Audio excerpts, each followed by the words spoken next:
All right, before we begin, I'm just going to get it out of the way.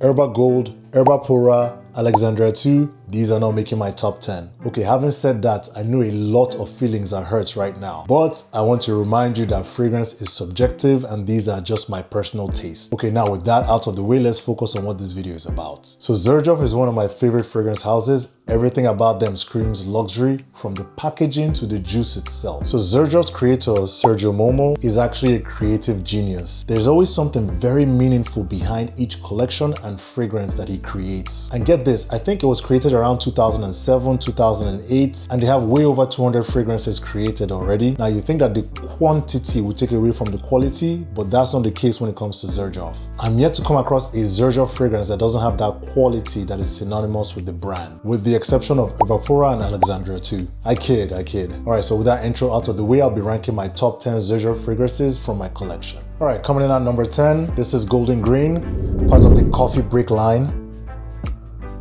So the whole Coffee Break line, I think there were 3 of them, Golden Gala and something Mocha, I forget the name exactly. But Sergio Momo was trying to talk about coffee and bring awareness to coffee cultivation and coffee in fragrances. And so this was one of the ones created, Golden Green. So the main idea behind Golden Green was to give sort of a greenness to coffee. So you get this pine, woody yet spicy feel along with this coffee and ambergris background. This opens up with cardamom, juniper berries. You get this nutmeggy feel and a grassy, woody, piney type feel. And as it begins to dry down, you get lots of coffee pushing through. Now, some people tend to think that Golden Green bears some resemblance to Dior Sauvage Elixir, but they only say that, I think, because of the nutmeg presence in both fragrances. Golden Green is very special. It tries to marry green notes with coffee and some ambergris, and that's what you get from Golden Green. All right, coming in at number 9, we have Uden Overdose, part of the Shooting Stars collection. This bottle is gorgeous. And when I first heard about Uden Overdose, I was super excited because I love Uden and I thought Overdose would be overdose of Uden, right? But this sort of started to stray away from that idea. They took away the vanilla that is present in Uden and instead included white florals. So what you get from this mainly is citrus up top with some white florals, and then it ends up with amber and musk in the base. If you've ever smelt Uden, which Uden is sort of a, I guess, gourmand fresh fragrance, so citrus and vanillas. Taking away that vanilla and adding the ginger and the white florals along with the citruses like they did with this, it creates this sort of citrus soapy type feel. But if you've ever smelt Uden and you come to smell this expecting it to be a better version of Uden or something similar, you might be a little bit disappointed. I'm just letting you know. But I will say this, Uden Overdose is a very good quality fragrance that lasts very long. Great for the summertime, obviously, with the citruses and the ginger and the white florals. It's not a screamer by any means, but it lasts pretty long for a freshie. And that's Uden Overdose at number 9. At number 8, 40 Knots. Okay, so why am I ranking this at number 8? I know a lot of people love 40 knots, but this is all powder to me. However, when you look up 40 knots, you're going to see that it's woody, it's marine, it's salty, it has some green notes, it's aquatic. But the truth is, this just comes across as powder. Not a bad thing, but it doesn't really jive with the idea of 40 knots. 40 knots is a nautical term, and so instantly you'd be thinking marine, aquatic, but that's not the case with this. It's sort of tricks you with the name and you're expecting an aquatic or marine fragrance, but the truth is it just comes across as powdery. So I'll typically rock this fragrance maybe going to the beach, out on vacation, doing outdoor activities, mainly when I'm outside during the summer or late spring. Now, other than that, I don't really get too much out of this fragrance, but that's not to say it's not a good versatile fragrance. It lasts very long, it projects very well, it's very well blended, but the fact still remains that it comes across as very powdery. I still love it though, so it's at number 8. 40 knots. Okay, so at number 7 we have Comandante, part of the Join the Club collection. So there was a time in my life I would have ranked Comandante a lot higher than this, but that's not to say this is a bad fragrance. It's just that as your tastes change, you rank things a little different. You might ask me a year from now and this might be ranked a little higher, but for right now, Comandante is at number 7. So what you get from Comandante is this sweet, woody, floral, honey, tobacco, leather fragrance that at its heart, you're getting really honey, tobacco, and leather. And all the other notes that accompany it, like the woody notes, the floral notes, the fruity notes, are just all well blended together for this unique honey, leather, tobacco fragrance. Like I said, this is a fragrance that will be ranked much higher in the list in the past for me, but maybe it's just because I haven't worn it as much as time has gone on. But I'll be revisiting this fragrance this whole winter and fall, and we'll see how it ranks up again. But for now, it is ranked at number 7, Comandante. All right, at number 6, we have Louis XV. Look at how beautiful this bottle is, man. And the presentation is just stellar.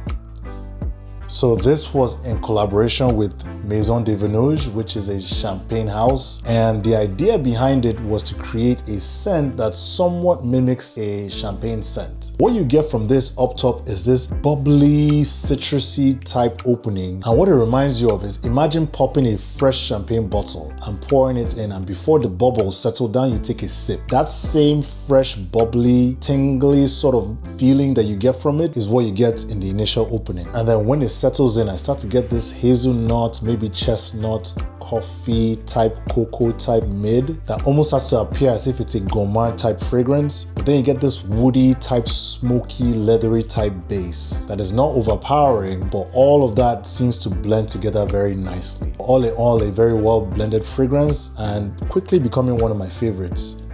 Louis XV at number 6. Okay, at number 5, we have Uden Overdose Deified. So those of you old enough to remember Black Sabbath's Uden Iommi, that's who this was in collaboration with. And so what this fragrance is pretty much saffron, apple, rose, and leather. You're not getting much else from this. It's a very dark type of leather, but very cooling at the same time. It's also a very long-lasting fragrance, and the projection is very loud. One of the best nighttime cold weather fragrances that Xerjoff offers, I would say it's this guy, Uden Iommi Deified. Okay, so coming in at number 4 is one of my favorite summertime fragrances, and that's Torino 21.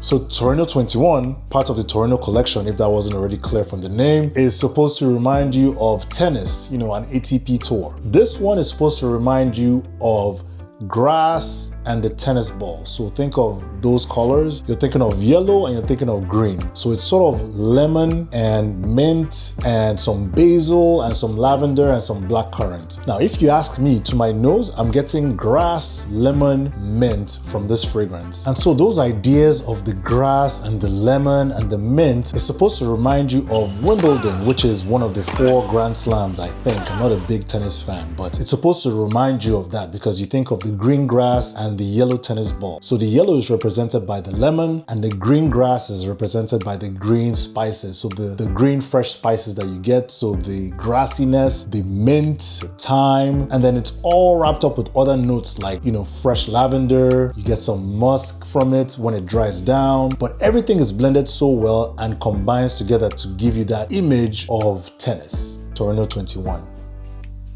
Okay, so now we're in the top 3, and at number 3 we have Richwood. Richwood is citruses up top, and in the middle you're getting some blackcurrant and some rose, and then it dries down to what I think is actually the heart, but I don't know how they list these notes. To me, if you ask me, forget the notes. If you ask me, I would say this is just patchouli, sandalwood. It opens up a little bit citrusy, but then you get heavy patchouli, sandalwood, maybe some rose in there somewhere, but I get nothing but a woody, citrusy, patchouli heavy fragrance. It is such a rich fragrance. I love the way this fragrance smells. Now, not everybody likes patchouli, so if you're going to check this out, I would say first of all, try it out, test it out, see how it works on your skin before you purchase this fragrance. This to me is definitely not a blind buy safe fragrance. I'd say test it out first. I cannot repeat this enough. I am putting this at number 3. It is Richwood from Xerjoff. Number 2, I have Uden. Please excuse my bottle. It fell down and cracked, so you can see the crack right there, but thankfully it didn't break. But Uden is at number 2.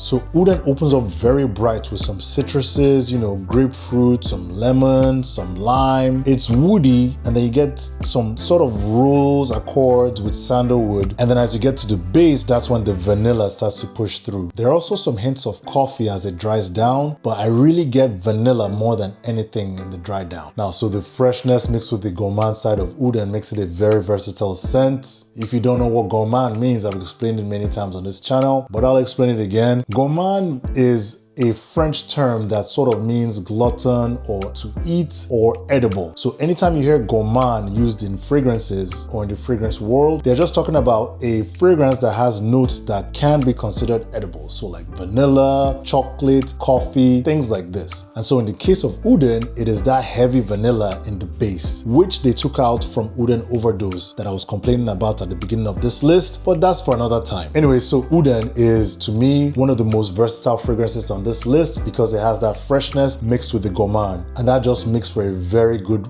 well-rounded fragrance. Uden at number 2. All right, coming in at number 1, and in my opinion, the absolute best Xerjoff fragrance is none other than Naxos.